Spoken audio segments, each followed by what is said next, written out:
That's kind of flat. Tesla's up a little bit. Rumble's up. NVIDIA's up. Nice. All right. Let's do a show today. You ready? Let me get my comments going. Comments. All right. We're ready. Good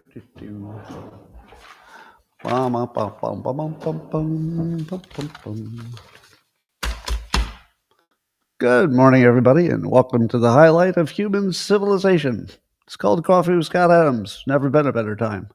But if you want to take this experience up to levels that nobody can even understand with their tiny, shiny human brains, all you need for that is a cup or mug or a glass, a tank or chalice or stein, a canteen, jug or flask, a vessel of any kind. Fill it with your favorite liquid. I like coffee. And join me now for the unparalleled pleasure of the dopamine of the day, the thing that makes everything better. It's called the simultaneous sip, and it happens now. Go.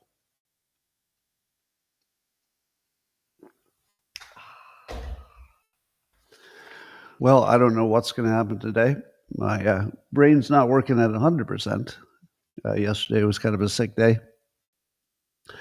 But today, I'm at least barely functional. So back at it. If you're subscribed to the Dilbert comic, which you can do there on X, just go to my account on X, and you'll see the button. You'd see that the pointy ear boss hired a hypnotist to hypnotize their AI and to teach it persuasion. That hypnotist, you might notice, looks a lot like me. Coincidence, total coincidence. So anyway, if you're following Dilbert, look for the hypnotist who looks like me. He causes trouble. According to the Babylon Bee, I think the Babylon Bee was pointing to a real poll, but it's hard to tell what's real these days. There was a poll that said 26% of Americans still trust the media. Babylon Bee calls that a disturbing poll.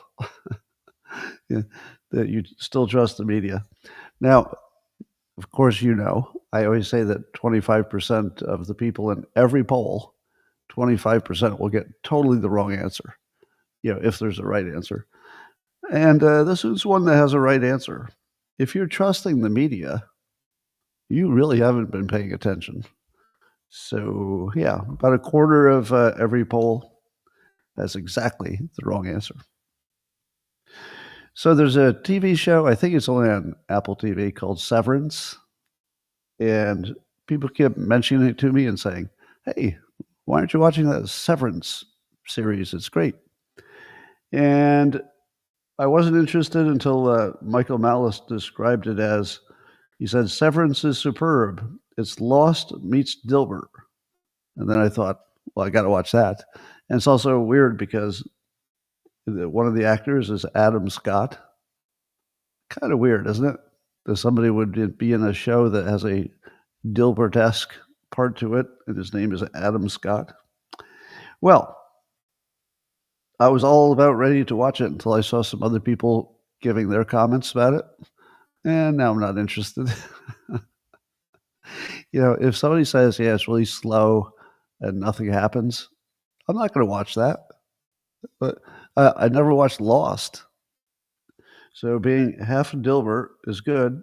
Being half Lost is sort of a reason not to watch it. So probably won't watch it.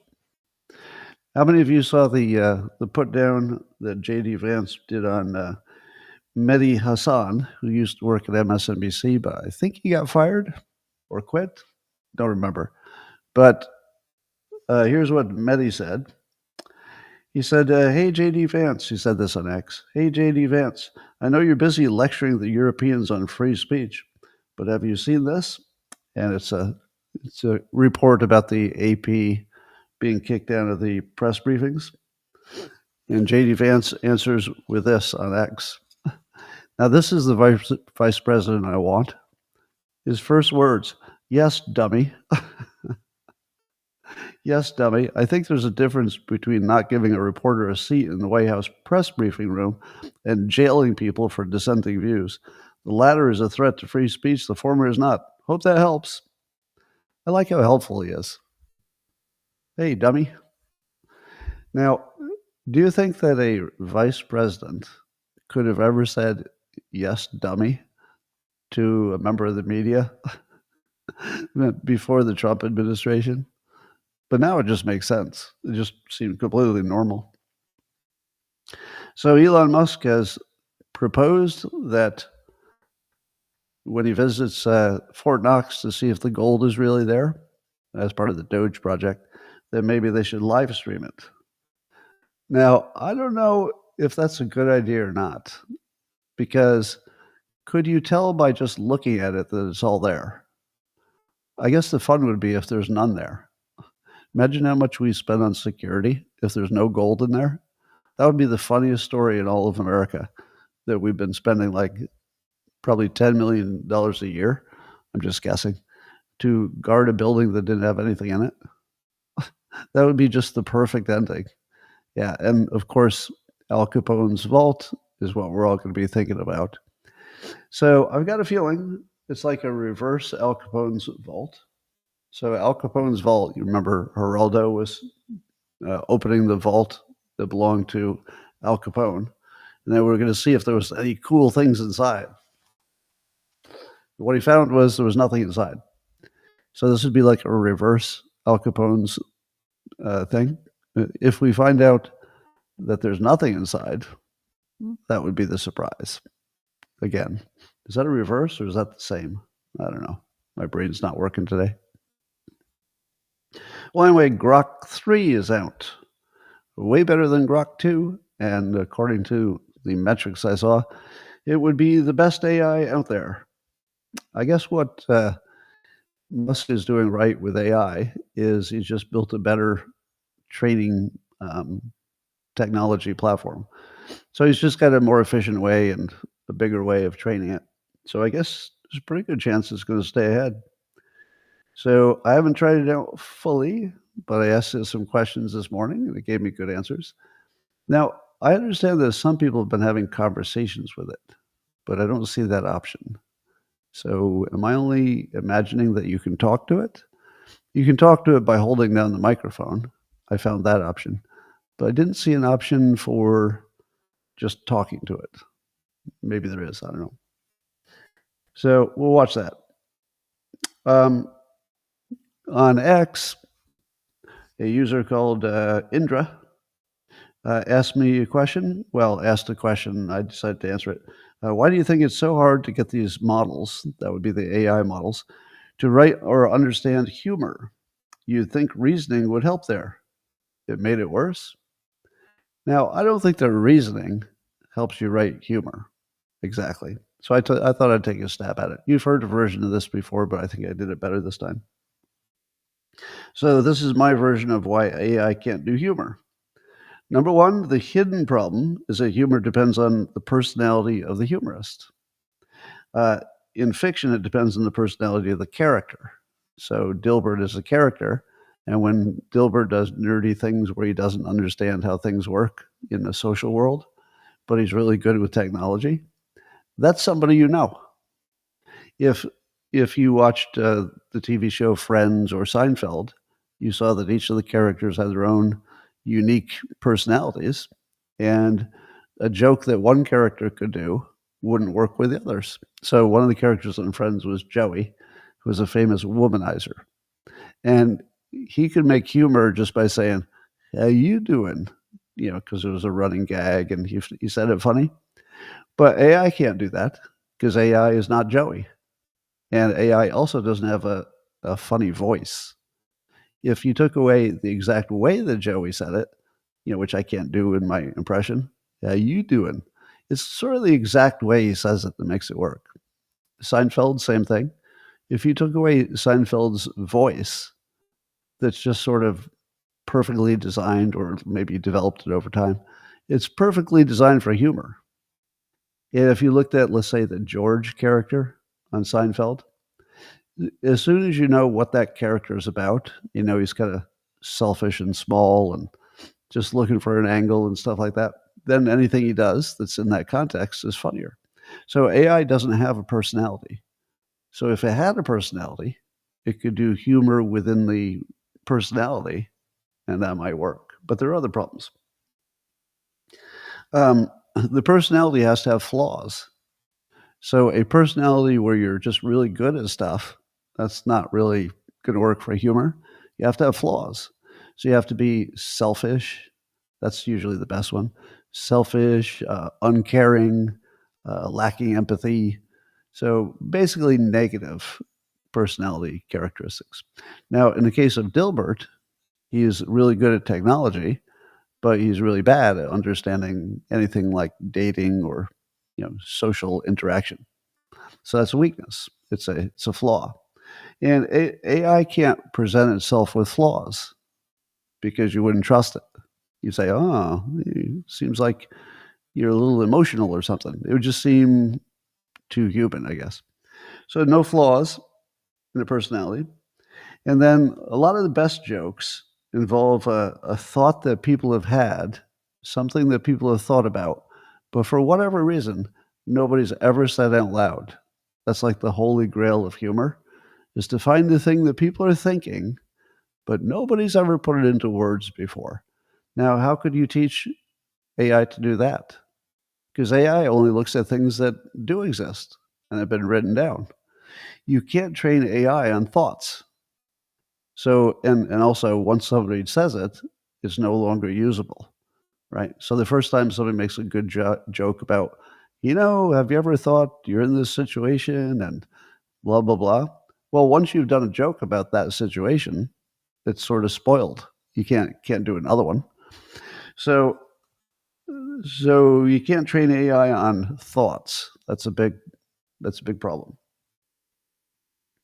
And then, of course, maybe the biggest problem of all is that AI is not allowed to be edgy or even mildly offensive or dangerous.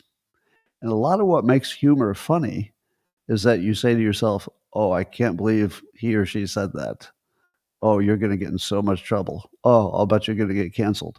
Oh, what is your wife going to say when you get home? Oh, what is your boyfriend going to say once he sees this joke?" So a lot of humor is just doing dangerous things. But the trick is to do it in a way that's not really that dangerous, but it looks dangerous to other people. There's a humorist whose name I can't remember, but it doesn't matter to the story, who wrote very funny books. You'll probably tell me who it is in the comments. And it would be about his family. So his young family life. And when you read it, you say to yourself, "Oh my goodness, how in the world does he get away with writing these hugely insulting but very funny stories about his early life and his family, about how weird they were and all that?" And I think the answer is that he'd already worked it out with his family, and they knew that it was, some exaggerated version of reality, not really them. So that's the trick. Yeah, and AI can't do that. So AI can't be edgy, it can't be offensive, it can't be dangerous because AI can't be killed. So you don't really worry about it being embarrassed or fired or anything like that. So it takes away all the danger. So danger is important to humor. Thinking about, let's say, Chappelle doing jokes about trans. Now, even though the jokes may have been inoffensive, because he's so good at crafting things that are close to the edge but not over it, the fact that he would make jokes about the trans community, it seemed really dangerous. As in, this could be the end of your career. Just one wrong word there, and you're going to get so canceled. But he didn't, because he's an expert at going up to the line and knowing where that line is. AI can never do that. It would never be able to feel what is too far. It's a feel. And the reason there's only one Chappelle is that there's only one Chappelle. There's just one. There aren't many. There are very few humans in the whole world who can write commercial grade humor. So if you looked at all the humor in the world, like if you're an AI and you're training on it, 99% of it wouldn't be that funny, because that's what most people do when they're writing. They think they're funny, but they're not. So if you train it on all the humor, alleged humor that people think is funny but isn't, that's going to be a problem. A lot of the humor comes from stories. So somebody will say, "Oh, went to the store yesterday and this or that happened." AI doesn't have any stories. So AI never went to the store yesterday. AI never got married. AI never had kids. So all those things that are a story that make you say, oh God, that happened. That happened to me. AI can't do that because AI has no experiences that you share. You don't know what it's like to be an AI. It doesn't know what it's like to be you. So if you can't make it, really understand your situation, you can't write humor about it. And AI only understands at kind of let's say a top level, but to really understand how something feels, it can't get there. Um, and then lastly, when I write jokes, the way I do it, and I don't know if this is true for other people, but it might be. I'll think of the situation, and it has to make me sort of laugh before I write the joke. So the punchline comes last. So I'm thinking, oh, that would be funny. I know I can do something with that. I don't think AI could recognize that because it's literally an internal feeling. So I'll look at a situation and I go, you have that little Beavis and Butthead laugh. And you know that just with the right words, you can turn that into something really funny. So AI can't do that because it doesn't have the Beavis and Butthead automatic reaction that probably is telling you it's something that's going to work. And so when I cycle through punchlines, for example, I say, okay, maybe if he says this, maybe if he says that, what I'm really doing is checking my, I'll say gut, but my entire body response. So if I cycle through, suppose Dilbert says this, nothing. Suppose Dilbert says that, nothing. Suppose Dilbert, and then I actually laugh. I go, okay, that's the one. So AI can't test as it goes to see if it's hitting the exact mark, but a human can. So what's that leave? The only thing that's left for AI is wordplay and puns. That's mostly wordplay, and reheated dad jokes, because it has to be completely inoffensive, not dangerous, not related to any stories that you've had, not related to any personal experience, just the most bland, boring thing. Just dad jokes, which are mostly wordplay. So I don't see a path for AI to become funny. I would love the challenge, though. So I'll reiterate my offer. For $1 billion, I will help train your AI to be funny. $1 billion. Now, here's the funny part of that. And part of my offer is that if I can't do it and it's not funny, and you could be, and whoever is going to pay me the billion can be the judge of that if it's not funny. If it's not funny, you owe me nothing. It's free. So that's pretty good service, right? Because if you had the first funny AI, you don't think you'd make an extra billion? Of course you would.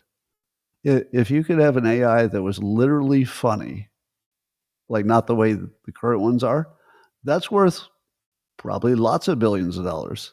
So for $1 billion, I'll offer to make yours the only funny AI. We'll see.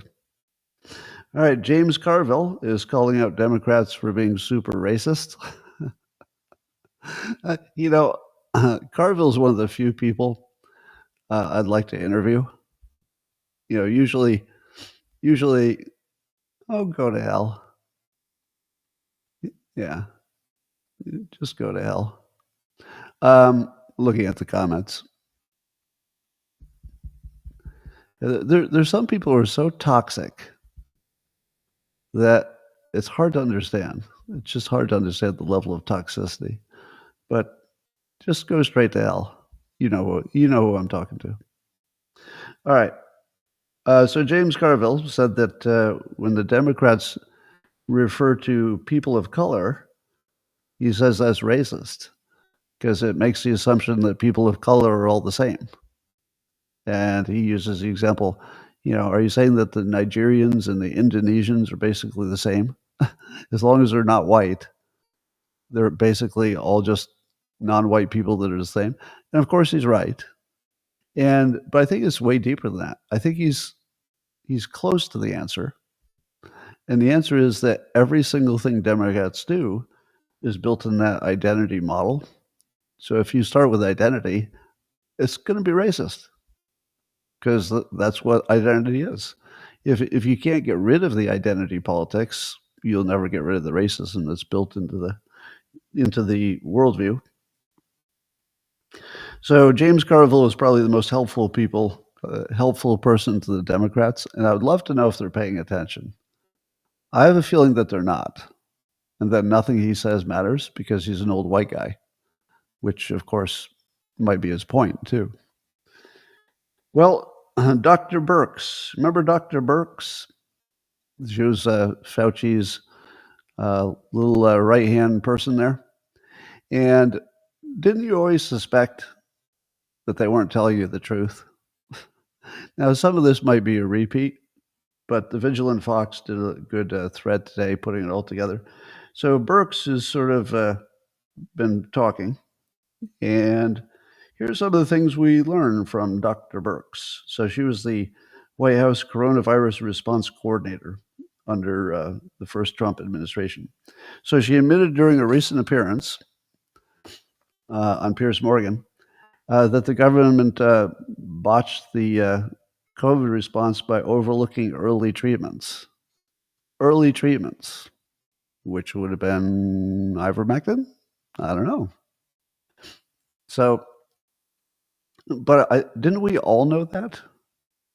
I feel like every single person in the public knew that something less than a vaccination, which was not really a vaccination, something less than a shot probably would make sense. It's amazing. I can't tell if they lied about it so that they could get the shots in it to everybody. It looks like that's what happened. Or did they actually not know? Or is it a motivated ignorance where they're sort of motivated to say there's nothing else that could work? I don't know. It's kind of a gray area. And then she said, that the claims from the Biden administration that the jab's efficacy were based on hope, not science. So the idea that the shots would stop the transmission was never based on any science. And Birx actually says it was developed specifically to keep the most vulnerable people alive. It wasn't even designed to stop the spread. Imagine finding that out now. This is I would go further. So if they developed it not for people who were, let's say, young and healthy, and then they forced it on people that are young and healthy, I actually think the death penalty would be in order. I think you should be murdered. Well, no, not murdered, but have to go through the legal system. But if you lied to the public about something that's definitely going to kill some of them and provide no benefit whatsoever, and they knew it because they developed the thing not to be necessary for young, healthy people, and that's what Birx is saying. She's basically saying they knew it wasn't for young people. And they also knew it wasn't going to stop the spread. And then they told us it was going to stop the spread, so you better give it to young people. That should be the death penalty.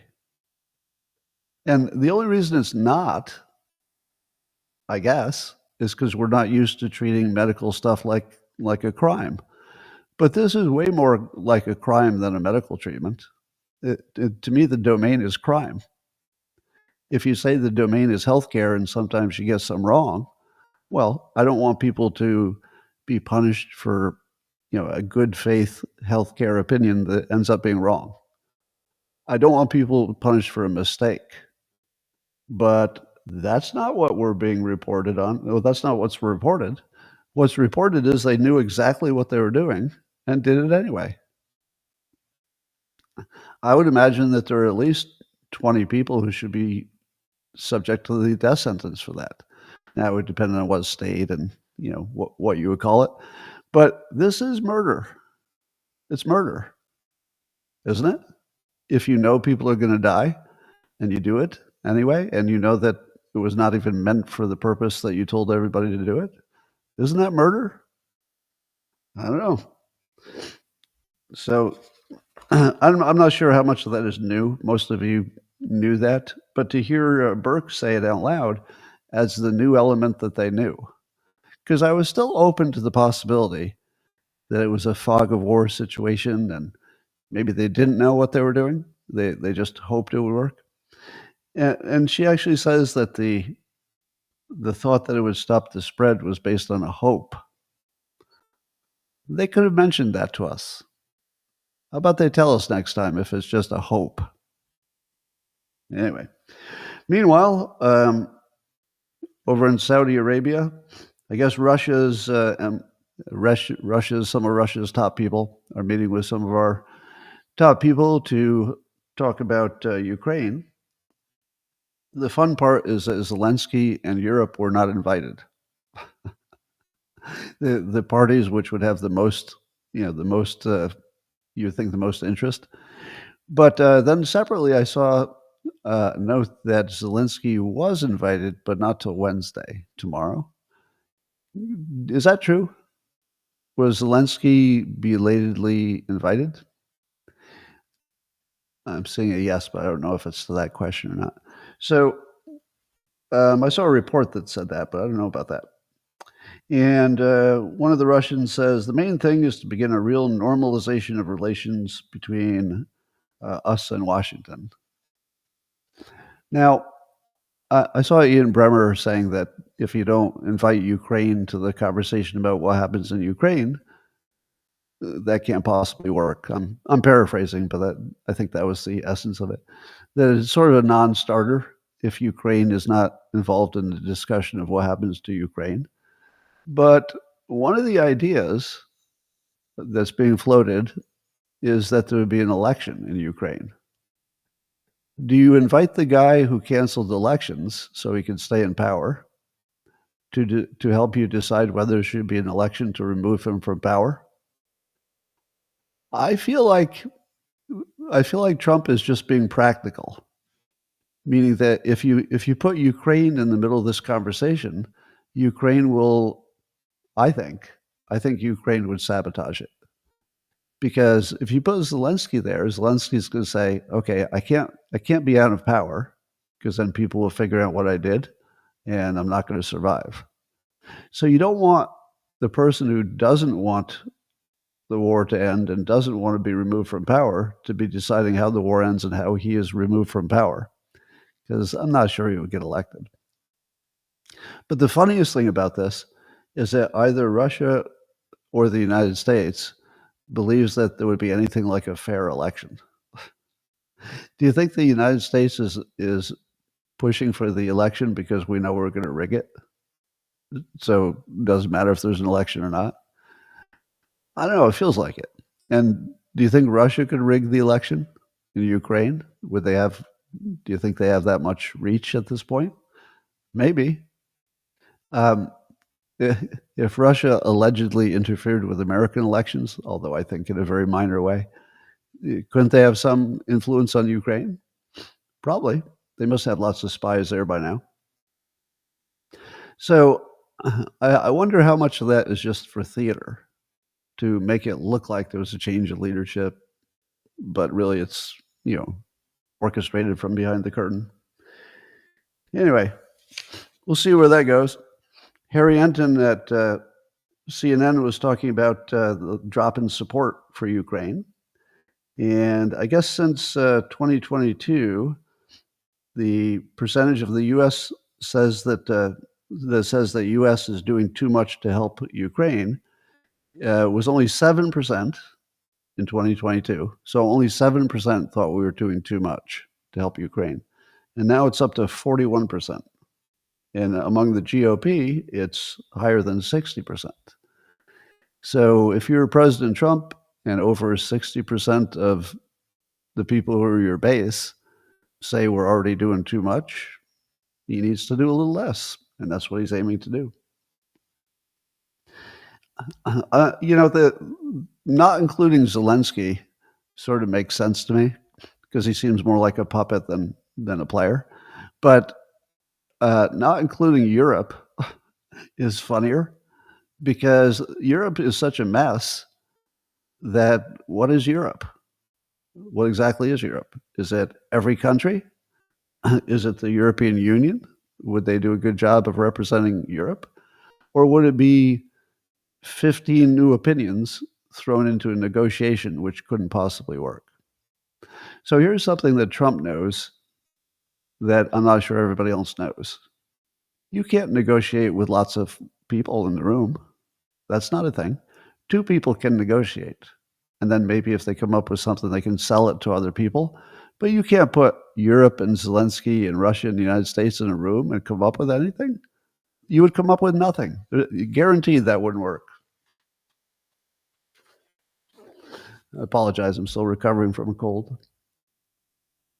So I think if Russia and the United States can make a comprehensive deal that includes Ukraine, but maybe it includes other interests of the United States and Russia, so that we've got something bigger, something about the long-term relationship between the two countries, then we've got something to present. Then you go to Europe and you say, how about this? Now, if at that point Europe says, no way, well, maybe they have some good points. Maybe you learn something. Scott loved himself some Zelensky. I love it when people hallucinate opposite of my opinions. Can you tell me one time I was a Zelensky supporter? Not once. And yet somebody over in Rumble, oh, Scott loves Zelensky. Have I said anything like that? To me, he's obviously corrupt. Obviously corrupt. So fix your act. Byron York had a good summation of why the European leaders might not be invited. This is from his post on X. He said, European leaders are angry. They're not included in Ukraine talks. They feel there are no ideas, no agreement on how to proceed, but plenty of platitudes perspective would be a valuable part of the negotiations. Yes, we don't need platitudes. What would Europe say that we don't think is obvious? We need to support Ukraine, otherwise Russia will overrun us. Okay, got it. How about we have the meeting without you now that we know everything you have to say? Well, got to fight for democracy. Okay, platitudes. We get it. So they don't really have anything to offer that I can see. Anyway, here's according to some breaking news, the Mexican Senate has approved the entry of the United States Special Forces into Mexico. Now, when I read that headline, I thought to myself, oh, I'm surprised, because I thought there's no way that our special forces would be at least invited into Mexico. And then I realized what's really happening. When you first heard that U.S. special forces were going to fight the cartel, did you think that was real? I think it was a real intention. I think when Trump said it, it was real. I also assumed that once he started to implement it, there would be some, let's say, internal counterpoints that would arise. And so let me tell you what I think was the worst case scenario. The worst case scenario is if we wanted to send in our special forces to crush the cartel, but instead, Mexico talked us into training their own military with our special forces to go attack the cartels. And that's what it is. So the special forces are invited in not to fight. That's not approved by Mexico, but rather to train the Mexican military to be better at fighting the cartels. Now, you all see the problem with that, right? That's the worst case scenario. Because if you train the Mexican military how to fight the cartel, they can go get a job with the cartel that's way better than what they're getting paid to be in the military. And some say that that's what happened with the Zeta cartel. They got its people who were trained by special forces and then just became cartels. If you believed that the Mexican military was independent and meant to do intended to take out the cartels, well, then it might make sense. But given that the Mexican military doesn't seem to have any ability or even desire to take on the cartels, I kind of have to assume that the cartel already owns the military. So, my worst case scenario seems to have come to pass. We're training Mexico how to resist military attacks. I don't think this could be worse, honestly. So, I'm 100% opposed to training the Mexican military to be better. 100% opposed. And this looks to me like a gigantic mistake that probably started down as good intentions, but then when the real world got in the way, we're like, well, maybe the best we can do is train the Mexicans and then it will look like we're doing something, but really just making everything worse. So it looks like making everything worse to me. That's what it looks like. Also, apparently, CNN's reporting that the CIA has been covertly flying these Reaper drones over Mexico. Now, the Reaper drones are not weaponized in this case, maybe ever, I don't know, but they're not weaponized. They're just observing. And I guess they've been doing that for a long time. But observing them doesn't seem to help, does it? And I feel like we probably already knew this, and drones were doing some surveillance there. Did you see the video, the horrifying, shocking video of the Delta Connections flight that had a crash landing in Toronto at the airport? But it looks like it came in too heavy and just ripped its wings off and ended up upside down. And the amazing part is that 80 people were aboard the flight, but possibly only 18 got injuries. So there was a huge fireball, but it looks like the fireball kind of stayed mostly away from the cabin. And then there were images of the people as getting off in the emergency, and it was pretty impressive. So the good news is, even though it landed upside down. When it was done, it was upside down. So were all those people strapped in upside down? In other words, by the time they had to get out, were they literally trying to figure out how to get their seatbelts off? Because it'd be pretty hard if you're upside down. So if that happened to me, I would never fly again. There's not a single chance that I would ever get on an airplane if I had been on that flight. My goodness. Unless you want to play the odds. If you play the odds, you would say, well, what are the odds I'd be in 2 plane crashes? Which actually is a good point. All right. I wasn't sure if I was going to talk about Doge today. Partly because I'm having Doge dreams that are really unpleasant. And the Doge dreams go like this.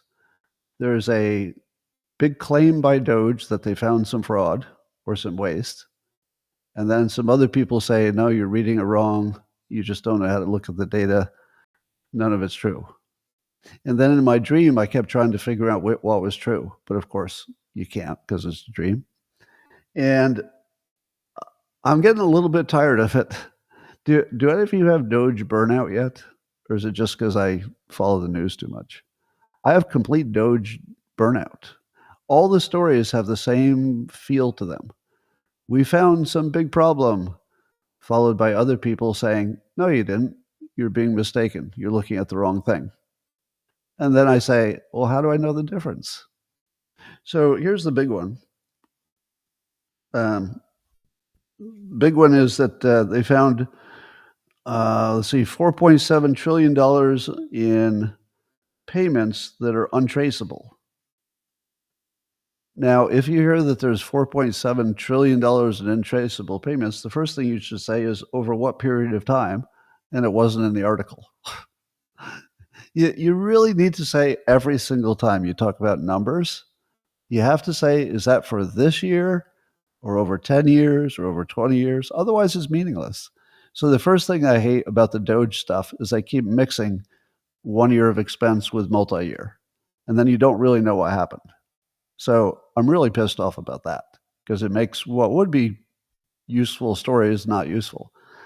Then the claim is that because it's untraceable, it is certainly some big source of fraud. That's not the claim, that's, let's say, the implication. But is it? Or is it something that's just poorly coded? Are we gonna find out later that there was a way to track it, but it was in a different system or something like that? So all of these have the fog of war problem where you think, Doge really got it now. They got the good stuff. And then you hear that somebody else says, "No, they just read it wrong." I don't know. And then there's also, let's see, there's also the thing with the Social Security numbers. There's some Social Security database that has death field set to 0 or false, set to false, meaning that there's no death that would be measured even if the person died, which would suggest that people are using, I don't know, maybe not expired, but Social Security numbers of dead people. But you don't know. Maybe. Because over at Reddit, they're saying, no, Doge is just reading the files wrong. They don't know how to look at a COBOL database, which seems unlikely that they don't know how to do that. But so I'm getting these gigantic, really important sounding stories, but I can't tell if any of it's true. And I'm getting a little worn out by it. So I might take a let's say, a breather from reporting all the Doge stuff, because I just don't know what's true. I do like that they're reporting everything they find as they find it, even if it's not 100% accurate or on point, because it's transparent. So I like the transparency, but it introduces all this error, which is, okay, that's your first take. What do the people who run that system say? I mean, are the people who are in charge of the system, do they say, yeah, you got us. That's 4.7 trillion that we didn't track whatsoever. No idea where it went. Or would they say, you fool, there's a different code that we use for this kind of stuff, and it's right there. You just were looking in the wrong place. Could go either way. So I don't know. And then there's a question of whether we could find enough to balance the budget. My take is not even close. And I think Thomas Massey might be on the same page, because the Congress is looking to increase our debt by 25 trillion. Is that over a year or is that over time? Well, it's over time, but 10 years, I think. But I'm having trouble believing that the Congress is so useless that in the context of we have to cut our expenses, Doge is working as hard as possible, that in that context, they would be adding more expenses than I think Doge is even cutting. So unbelievable. We have a system where our elected politicians can only say yes to expenses. If they say no, they can't get elected. So we need to revise our system so that somebody is making decisions that can stick, and somebody can make some cuts, but our Congress can't. There's no real hope of that. So we'll see.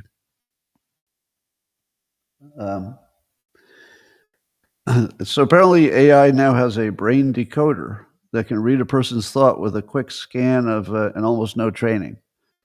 So this is according to Live Science. Skylar Ware is writing about this. So I assume this means they put sensors on your head and they try to read your thoughts, and then they can turn it into text. Now, when you think about that, your first thought is, wow, so cool. Imagine if I could just think what I want to type and it appeared. And I'd say, that would be cool. Maybe if you had just some little, hat or glasses or something that could do that. I know COBOL's language. You don't have to explain it to me. I know there's no such thing as a COBOL database. You don't have to be dicks about it. Yeah. I think everybody on Rumble is toxic. Like, I think all the worst people in the world are on that fucking platform. Anyway. So here's my question. Do you think if we have that technology and we refine it a little bit more, do you think that's what it's going to be used for? Do you think it'll be used for typing really quickly without using your fingers? I don't. I think it's going to be used for job interviews and lie detectors. Imagine having something that could turn your thoughts into text while you're being interviewed by the police or a prospective employer. And they say, all right, could you wear this hat? And I have some questions to ask. Um, have you ever done anything that's super racist? And then the person says, no, I've never done anything super racist. And then you're watching the text. I did this once thing. I was like, oh my God. So I got a feeling that our thoughts are now in play. And I don't know how you get back from that because it's going to be so useful. If someone were lying to you in a job interview, knowing that would be worth a lot of money. If somebody's lying about what crime they committed, knowing that makes a big difference. It's somebody's freedom. So yes, the economics of it guarantee that your brain will be read by sensors. Let's talk about the price of eggs. I've been avoiding this price of eggs thing because I just figure it takes care of itself. Supply and demand plus time takes care of itself. Now, it's bad while it's happening, so I'm not minimizing it. It's a big expense for a lot of people. But doesn't it take care of itself? Why would this be the one time it doesn't? Is there some great barrier to entry for having a chicken? So the question I wanted to ask was, how long does it take a baby chicken to have its own eggs?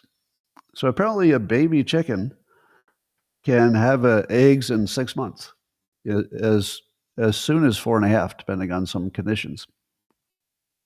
So in theory, we could take the eggs of the fertilized eggs of the current chickens, and in 5 or 6 months, those new chickens would be laying eggs. So we should be maybe 2 or 3 6-month cycles away from being back to normal. And that's the way I'd like to see the information.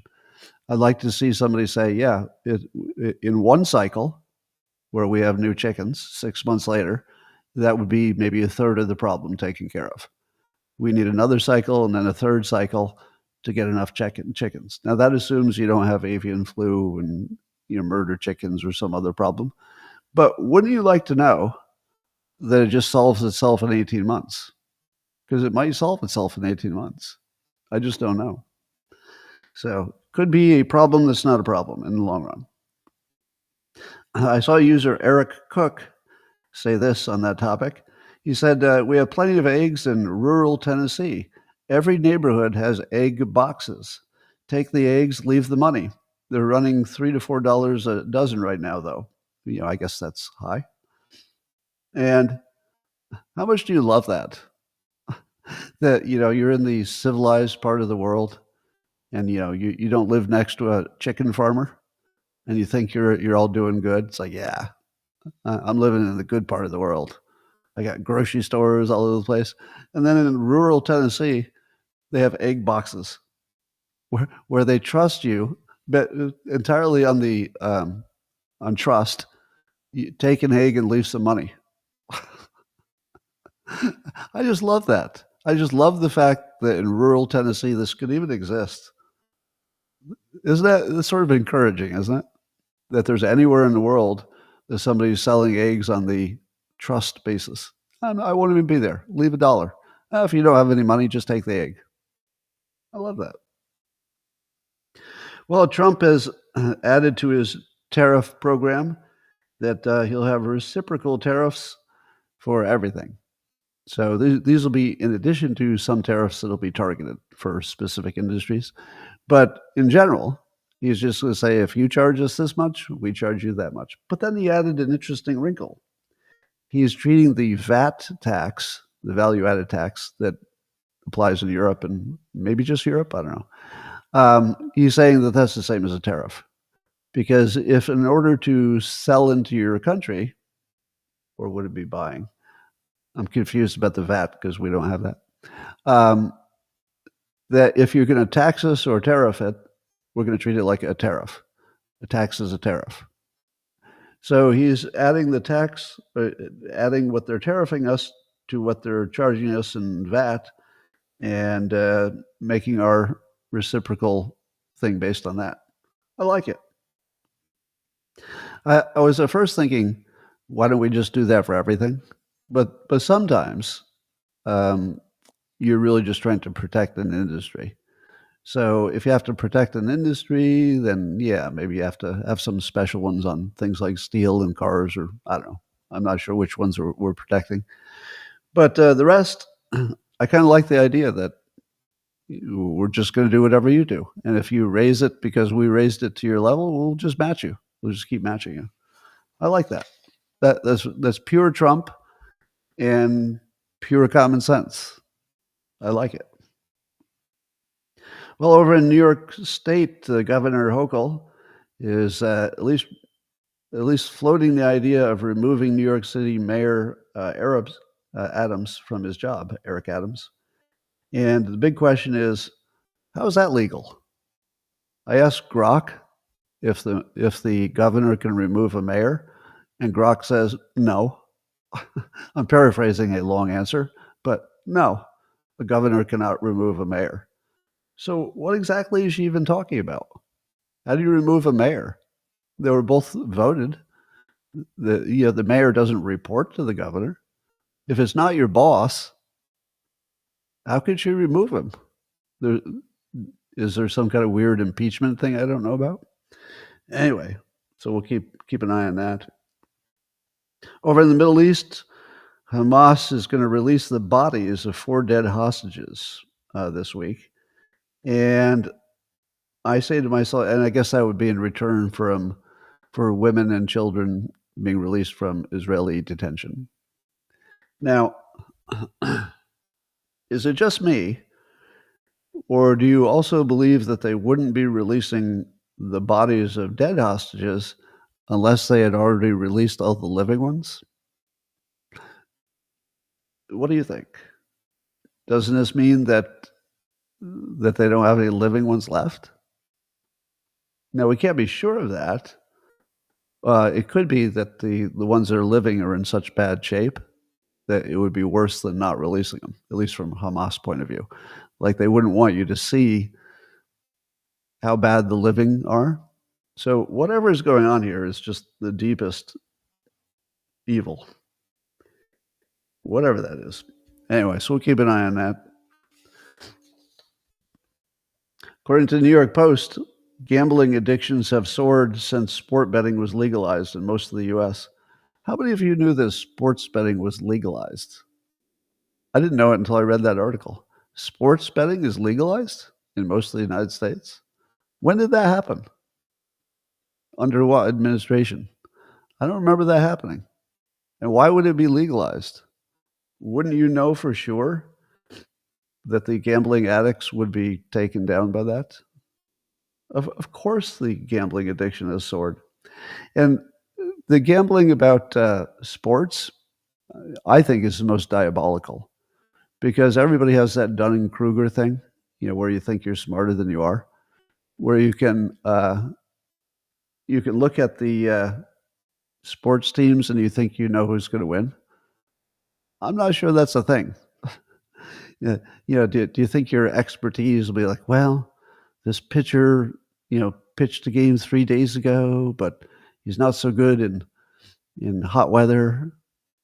So you think you know something that other people don't. That's the most dangerous gambling, because that's going to, even if you're down to your last penny, you're still going to bet it because you think you know more than other people. It couldn't be a worse situation. If it were pure gambling, then it might even make more sense, because nobody would think they have a good chance of winning. That's what pure gambling is. So something like a slot machine, some people would still be addicted to it, of course, as they are. But at least you would know that you couldn't use any skill to get an advantage.